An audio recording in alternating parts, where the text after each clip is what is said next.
Welcome to the Man Cave Podcast with Dan Casper.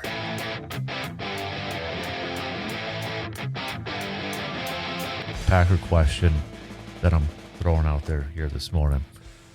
The biggest playmaker, or not the biggest playmaker, that's not the best way to say it. Who is the most important Packers playmaker if we take away the quarterback and we take away offensive linemen? They're not obviously. We're looking at the playmakers for this, okay?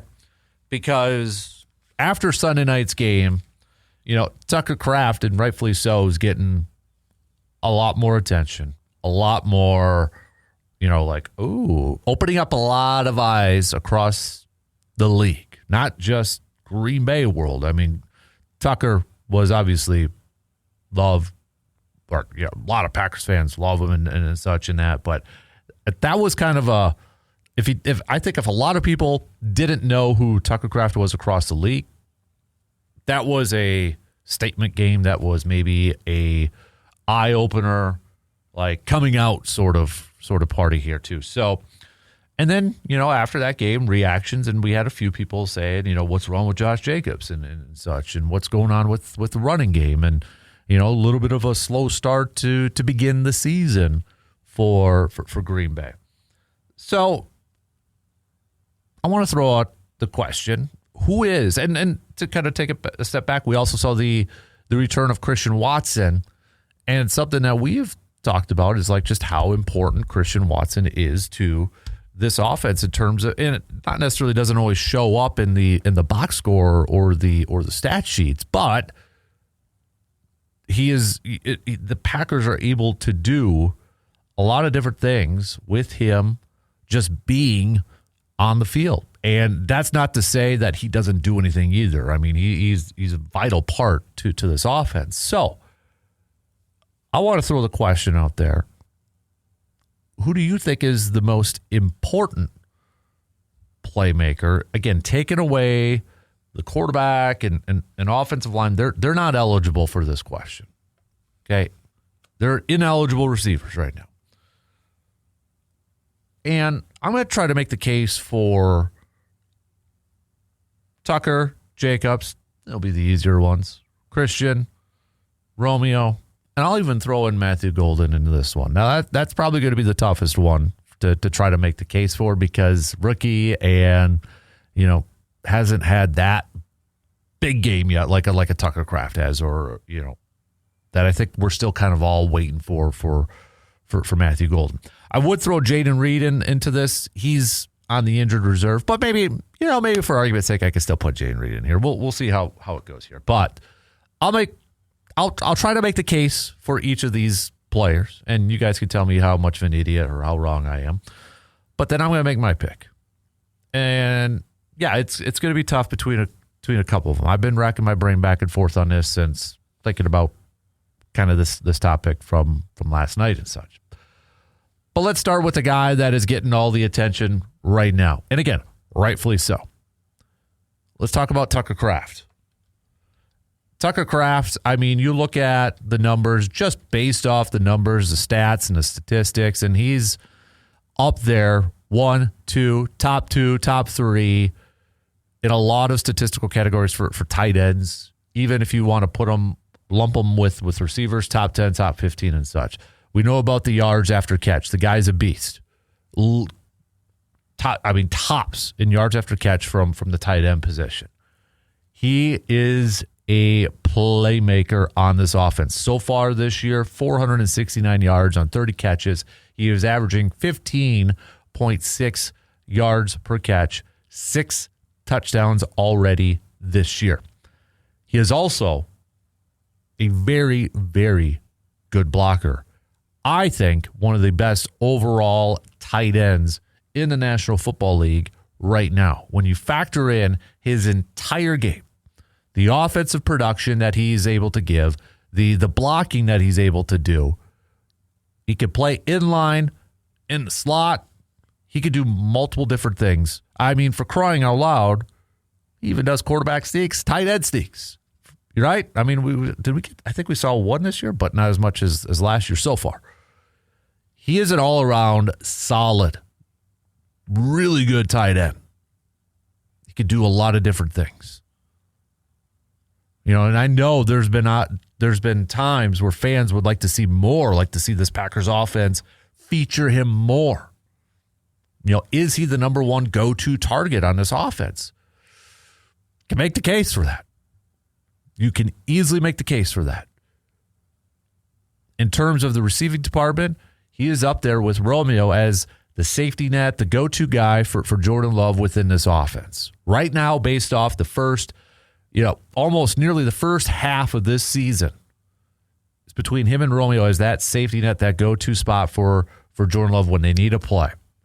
And you can tell he is a focal point within the offense for Matt LaFleur in terms of play designs, game calling. His biggest strength right now is those yards after catch, just making plays after the catch. He can get you downfield, up the seam. You can attack him for a little dink and dunk. You could do multiple different things with Kraft within this lineup.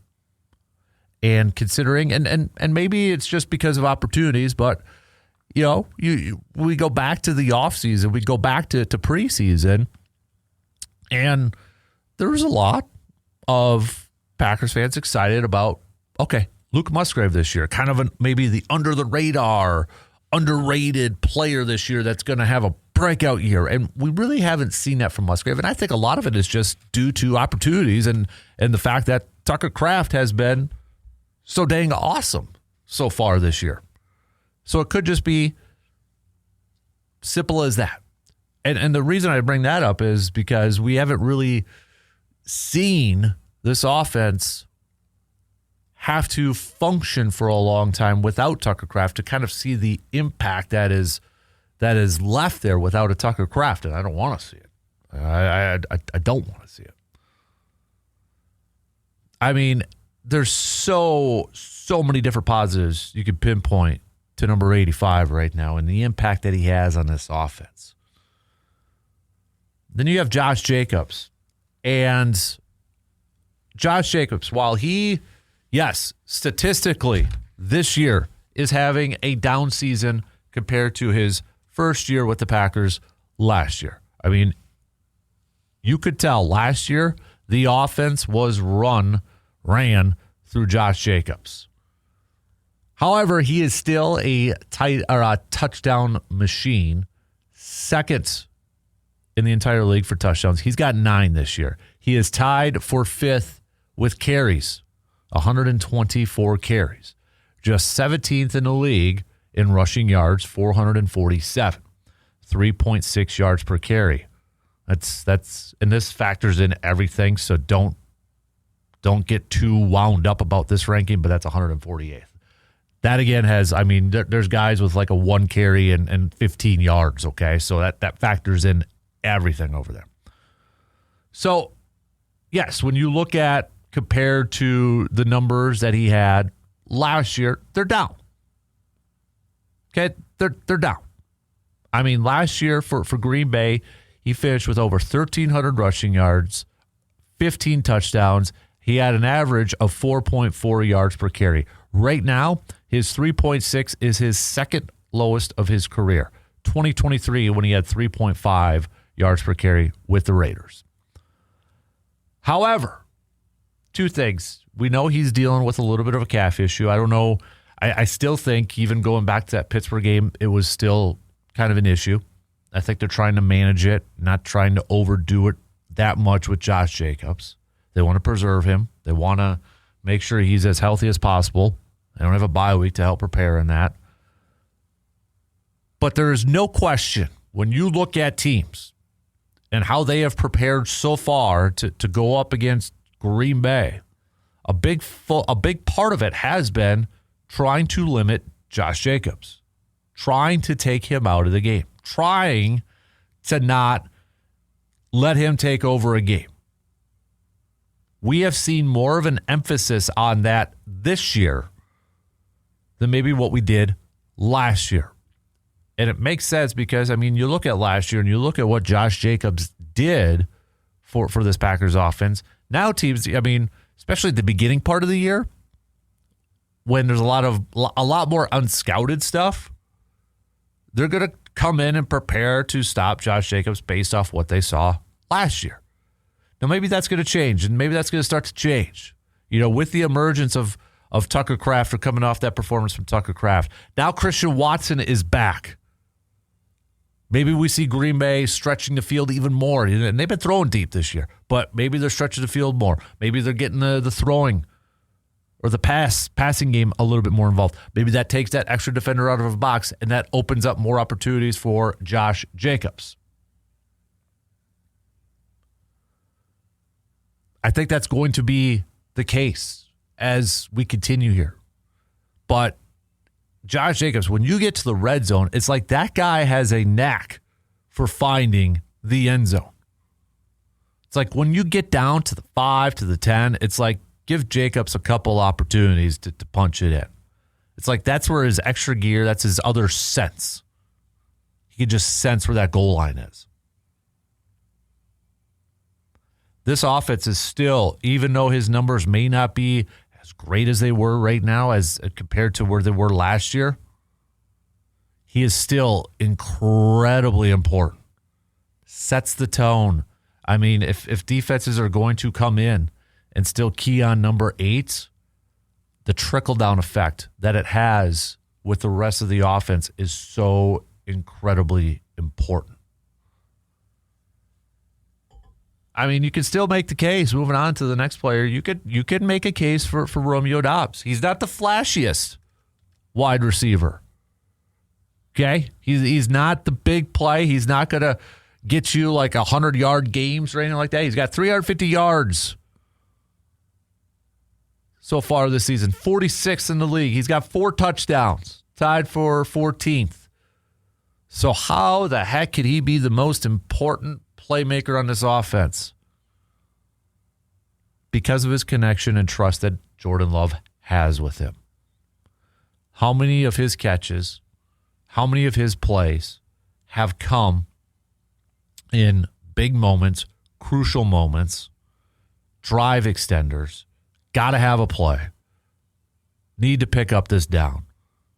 How many of those have gone to Romeo so far this year? It is clearly evident from a wide receiver standpoint, Jordan Love's trust in Romeo Doubs is off the charts. When they need a play, when they need to pick up a first down, it sure seems like 87 is the first option more times than not for Love. So while Romeo, 27 receptions this year, tied for 51st, 350 yards, tied for 46, 4 touchdowns, tied for 14th, 13-yard average. They're not eye-popping numbers. They're not a Justin Jefferson, a Jamar Chase type of numbers. But for anybody who's watched every single down, every single game this year, we could probably think about a couple plays per game when Green Bay needed a first down, when Green Bay needed a play, or there was a big play on offense. 87 probably had 1 or 2, at least 1 or 2 in there. That's why we keep saying it's not the best playmaker, it's the most important playmaker. And that also feeds into Christian Watson. Christian Watson's presence on the field, for all the talk that we had about it leading up to his season debut on Sunday, we saw a lot of the reasons why. You go back to last year when he went out with that ACL injury, some of that offense slowed down a bit. Watson being on the field with his size, with his straight line speed, he's going to draw attention from opposing defenses. And I think with him being on the field and the more opportunities he's going to get, the more playing time he's going to get, the more times he's out on that field, the more attention he's going to draw from defenders. That's going to open up opportunities more in the running game, in my opinion, because, now it's like, can we keep an extra defender in the box? Maybe we need to keep that guy back. Maybe we need to keep that safety back. He's going to be the deep guy. But also what what Christian Watson provides in the blocking game is also a factor in this thing. He is easily their best run blocker from a wide receiver standpoint. And we saw a couple of those instances in that Sunday game. It was his blocks that led to touchdowns from Tucker and Jacobs. He's a big play receiver down the field. He is probably the receiver right now that can maybe light up the box score or the stat sheets. But he's a pivotal guy. He's an important playmaker on this offense because of his down the field big play potential, but also just the attention that he commands from opposing defenses. Only one game, but we already saw the glimpse. I mean, he looked like Christian Watson from last year and such, and just how important he is to this offense. And then you got Matthew Golden. I mean, it's been a little bit of, I think, a slower start for Matthew Golden than what we all expected, probably what he expected to. You look at the numbers for the rookie wide receiver, 21 catches, 253 yards, 12-yard average, no touchdowns. Okay? It's not eye-popping numbers. At this rate, he will not win Offensive Rookie of the Year. And given that Watson had missed nearly the first half of the season, Jaden Reed missing time, kind of thought, okay, now it's going to be Golden time. And it really hasn't been that case. However, he's still an important part to this offense. He's still an important playmaker within this offense. We know about his speed, okay? We know about it. Everybody knows about it. Defenses know about it. Announcers know about it. 2-year-olds know about it. Matthew Golden is fast, okay? He's got breakaway speed. He is a guy, even though the stats, the numbers may not show it, but I guarantee you opposing defenses are very aware of Agent Zero and his speed, whether it's end arounds, bubble screens, wide receiver screens, down the field throws. He has already had a couple of big-time catches. I mean, that third down catch was it against the Bengals to extend the drive. He has made some big-time catches, and he's got big play potential. Very similar to Watson in a lot of instances where defenses know about him. And a big part of it is because of two things, his speed and his hands. All offseason, all training camp, all preseason, we heard about he's probably the best hands catcher on this team, which says a lot because I think Romeo Doubs is pretty solid at that too. He is going to be a good wide receiver in this league. He's going to be. Numbers may not show that right now in his rookie season, but he's going to be. He's got the skill set to be. May just take a little bit of patience. Opportunities across, I mean, you look at this offense, there's only one football to go around to a lot of these guys. We wouldn't be having this question right now about who's the most important playmaker on this team if they didn't have multiple options. Matthew Golden is an important part. And I know Jaden Reed is hurt, and he's been missing a ton of time, but we know how important he is too. The versatility that Jaden Reed brings. A lot of people pigeonhole him as a slot receiver. He is a guy that can play on the outside too. He is a guy that we have seen involved in the running game. Outside, inside, backfield, Jaden Reed is an important part to this offense because the versatility he brings and the ways that you can use him in different lineups. I mean, look at the last couple of years. He's been the leading receiver for crying out loud. Don't tell me he's not an important player, important part to this offense. Yeah, he's been out for a long time. Well, maybe he's coming back here at the end of November. But what he also brings to this team, the versatility that he brings, and the playmaking that he brings when he gets the ball in his hands, it's pretty special. So you can make the case for a lot of people on his team for the most important, again, not the best, but the most important playmaker for this offense. Who's your pick? Who's my pick? I think we're all on the same page in terms of the top three. and that's Jacobs, Kraft, and Watson. And honestly, I just made the case for those three, and I could run with those three in a heartbeat. Like this is tough. It is tough, and like kind of what C-Bomb had said on our texting line, it's a little bit of a toss up. It really is. But if I'm going to pick one, I'm probably going to lean towards Jacobs because of setting the tone there, and just we know opposing defenses are keying in on 8 right now. Now, if we ask this question again in a few weeks, the more games that Watson has under his belt, that might change. It might change then. So I right now, I'm probably going to go with Josh Jacobs because of the attention, and it just, the offense still kind of runs through 8. You know what I mean? It still kind of runs through 8. And he still gets all that attention. And right now, I think he is opening it up a little bit more for the passing game. It's not to diminish Tucker Kraft whatsoever, because Tucker Kraft is incredibly important. Honestly, it's like it's like 1A, 1B, 1C. And the other part in this too is, remember, the Packers passing attack really relies on play action. And for their passing attack to work, obviously you need a really good running back that defenses are going to respect, but you have to have success in running the football too. So Josh Jacobs being involved in the play action game also factors into him being one of the most, if not the most important playmaker on the offense. They're all right up there. So I think we're all kind of on the same page that it's probably between 3 guys: Jacobs, Kraft, and Watson.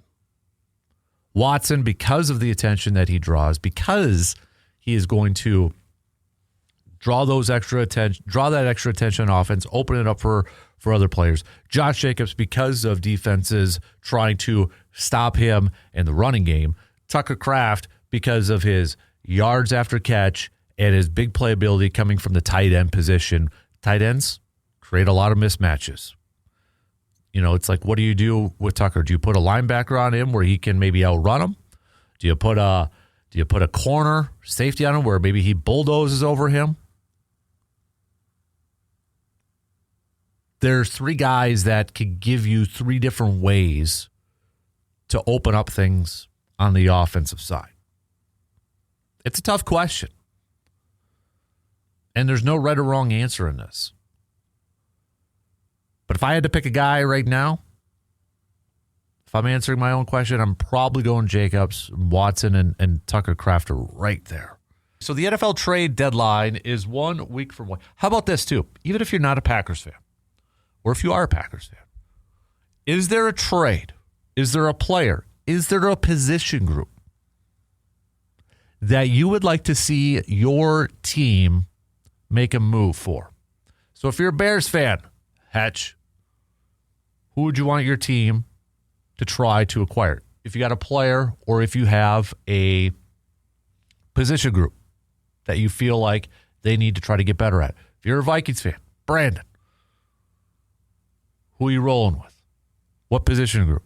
Player. Lions fan, Tom from across the pond, or Doug. What would you like to see your team? Or if you're a Cowboys fan, it doesn't matter. All right. We'll include everybody into this. But for the Packers, I've got 5 names that, and if we operate under the assumption, and I think it's a pretty safe assumption, that the biggest question mark of this group, the biggest weakness of this Packers team is probably the corners, that they could use a little bit more help at. I think that's a safe assumption, right? If you think it's somebody else, if you think it's a different position group, I'm all ears. But I'm going to go with the corners in this one. So I've got 5 names to kind of look at here. And to add to it, now I'm still skeptical whether Green Bay is going to make a trade or make a move to bolster that. And when I say skeptical if they're going to make a move, it's not going to be a move where, holy moly, they did that, or they trade a pick or something like that. It might be, hey, we're going to add so-and-so to the practice squad. And it might be a veteran that they add to the practice squad too. I mean, they've done that over the last few years. But listening to Matt LaFleur a little bit yesterday, now last week I said, no, they're not going to make a move. I think they're going to roll with this. Listening to Matt LaFleur a little bit yesterday, I got to admit I've softened on it a bit. Essentially what he said was that the cornerbacks will remain a competition. They still have faith in Nate Hobbs. The competition includes Keyshawn Nixon. Also said that he was pleased with how Carrington Valentine played on Sunday night. So listening to that, I'm like, okay. Maybe I've softened a little bit on it. So who are some of the names? Who are some of the guys that they could potentially get? Well, let's start off with a couple of names that are just available right now. You don't have to trade. They're available right now. And let's throw in the guy that a lot of people have been talking about since the offseason, free agency. Okay? Asante Samuel Jr. Still young, still in his 20s. He's available. The biggest question mark, well, there's a couple, but the biggest question mark surrounding Asante Samuel Jr. is health. Does he check out health-wise? He had the neck surgery, which, we've seen from Green Bay. They've been pretty cautious when it comes to that. Like, we might avoid that. Still 25, 26 years old. He has poor tackling. Grit, the name's there. He was a higher draft pick. His dad was a really good corner, New England and Philly. And I remember his name was attached to Green Bay going through the draft process a few years ago. But what we have seen with his time when he was with the Chargers, he's a poor tackler, not great playing press coverage. He's better in zone coverage, which honestly we've seen more of from Green Bay this year, playing that zone coverage. So maybe he actually does fit a little bit more, because at the beginning of in the offseason, we were kind of thinking, okay, it's going to be more of a press coverage. Does Asante really fit that? No, because from what we saw, he wasn't that great. But it seems like Green Bay's playing more of a zone now. So, okay, maybe that fits him better. But he's a poor tackler. He is a playmaker, though. So if he's in that right system, he could be a nice addition. But are the medicals going to check out? And I will continue to say this. We are into week 9. There is a reason why he is still a free agent. Okay? It's not just a Green Bay thing. There's 31 other teams that have bypassed on Asante Samuel. There's reasons, okay? There's obvious reasons. But is it worth bringing in for a visit, for a workout? Maybe signing to the practice squad? Possibly. I mean, Micah Robinson, they just lost him off the practice squad. He went over to the Titans after McCreary got traded. So maybe they're looking for another corner out there. Do they want to go with somebody a little bit longer to tooth, more of a veteran? What about Stephon Gilmore? 34, 35 years old. He's up there in age. We know this. But if you wanted to bring in a veteran to kind of shore up the depth of this group, maybe this is somebody worth kicking the tires on. Green Bay's done this before. They've done it with Tramon Williams. The difference obviously being is Tramon Williams, he's very familiar with Green Bay and very familiar with how they do things and system-wise and such with being with, and at that time, Mike Pettin was the D coordinator. Tramon spending time with Pettin in Cleveland. Very familiar. But if they want to bring in a veteran who's available right now, again, just sign him to the practice squad. Because, again, like Asante Samuel, he has been playing football this year. So maybe you bring one of these guys on a practice squad, get them a few weeks of practice, get them in football shape a little bit before you throw them out there on the field. Maybe. Is Gilmore in his prime? Heck no. Has he lost a step due to age? Probably.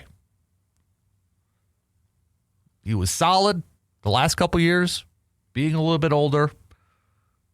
Could he continue to do that? Who knows? Is he worth bringing in? Again, maybe for a workout, maybe for a visit. What do you have to lose? What about trades? Okay. Now, this is where, those two names that we just threw out there, they could go do it right now. Nothing has stopped them since the beginning of the season to do that move. But what about some trades here? Let's start off with a corner from Seattle. Now, it's tough because you're like, well, Seattle's a playoff contending team. Would they really trade somebody off their roster if they're a playoff contending team? Possibly, if maybe Green Bay could get something back or if Seattle could get something back in return that possibly can help them out and such. But there's an obvious connection between the two. Seattle, John Schneider, Green Bay, Brian Gutekunst and such. Maybe they could work on something. But the corner I'm talking about is Rick Woolen. Now, he's kind of fallen out of favor a little bit in terms of the depth chart and such. He's not having the greatest season so far. Maybe it's one of those things that it could be just, hey, change of scenery could do a lot for him. When you look at this guy, you're talking about a guy who's a big corner, 6'4", 210. All right, a bigger corner. We know they need some depth at this position. When you look at his career overall, okay, even though he's having a little bit of a down year this year, last year in 15 games, he recorded 3 interceptions. 2023, 2 interceptions. His rookie year in 2022, 6 interceptions. And you look at his every year so far, the guy's been fairly healthy. 17 games, 16 games, 15 games, 6 games so far this year. So could this be a potential option? Maybe. I'm just kind of spitballing here a little bit, but if they didn't want to do draft picks. Although, we know Schneider and Goody, they like their draft picks, right? I mean, Schneider's from Green Bay. They all worked under Theodore Thompson, Ted Thompson. All right, they value draft picks. So that could be the case. But, maybe Seattle wants another receiver to go along with Jackson Smith-Njigba and Cooper Kupp. Maybe Dontavian Wicks could be an option for this. That's an intriguing pick for me. He's a bigger corner, younger still, has had some success in his early career. That's a possibility that I'm like, okay, maybe. And maybe just the familiarity and the working relationship that Goody and Schneider have with each other, maybe that's an option. Another option is another youngster, and this does not come from a playoff caliber team. So maybe it's a team that's looking to sell off some assets to potentially get something in return. And I'm going with Michael Carter from the New York Jets. Now, you look at his career. 2021, he was a rookie. 15 games, 17 games, 15 games, 13 games, 5 games so far this year. He has started 4. Not a full-time starter, but definitely, I mean, he's played in 65 games in 5 years. He's got the experience. Actually does not. He's only gotten 2 interceptions to his resume, and both those came in 2022. But he has spent a lot of time, majority part of his career, with who? Who was the head coach for the Jets? Robert Saleh. Robert Saleh, Jeff Hafley. There's connections there, right? They're similar styles of defenses. So if the Jets, and Michael Carter is a guy kind of, a little bit out of favor, but now with Sauce Gardner dealing with some issues, maybe he's a little bit more important. But you got a Jets team that they ain't doing anything this year. So maybe you give them an offer. You say, hey, we'll give you a late pick, or we'll swap picks for you so you get a little bit of a better one. Maybe get something in return. He's going to be a free agent. But you got somebody, yes, it's not coming from, a coaching, it's like, oh, we have this coach and he used to work with him and such, like a coordinator. Robert Saleh played under him. Jeff Hafley worked under Robert Saleh. Who was helping out Green Bay a little bit last year? Robert Saleh. There's a lot of connections there. I think there would be an easy transition to bring in Michael Carter II over to Green Bay. That's a possibility. Another possibility is a name we mentioned before, Cam Taylor-Britt. Now, Cincinnati's in an intriguing position because, are they completely out of it? No. Their defense stinks, though. And he's another guy that's kind of fallen a little bit out of the rotation here. Just a little bit. But he's another 5'11", younger corner, rookie in 2022. And you look at what he's been able to do throughout his career. 2023, so 2022 his rookie year, he played in 10 games, no picks. 2023, he played in 12 games, 4 picks. 2024, 17 games, 3 picks. Again, with Cincinnati, it might be a little bit, it's hard to read where they kind of view their team. Right now, they're second in the division. They're 3-5. They may not view themselves as sellers at this point or wanting to move on. But they got issues. They got a lot of holes, especially on the defensive side. If they could swap, maybe get a higher pick and move on from a guy that they may get something in return for if they leave via free agency and such, maybe it's Cam Taylor-Britt. I don't see Green Bay going out there, and you remember like last year where, was it Lattimore from the Saints? Even though he was hurt, Washington made a move to bring him in to bolster the corner, to try to get a number 1 corner. And he still missed some time. And I think, he hasn't been the Lattimore that really made a name for himself in his early years with the Saints. But it was a big move at that time last year. It's like, okay, the Commanders, they're going for it. They're bringing in this guy. They're having a good season.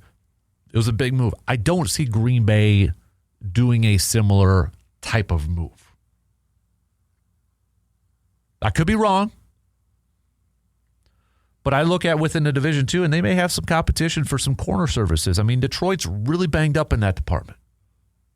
They may be looking. So teams with corners potentially available, it might be a seller's market.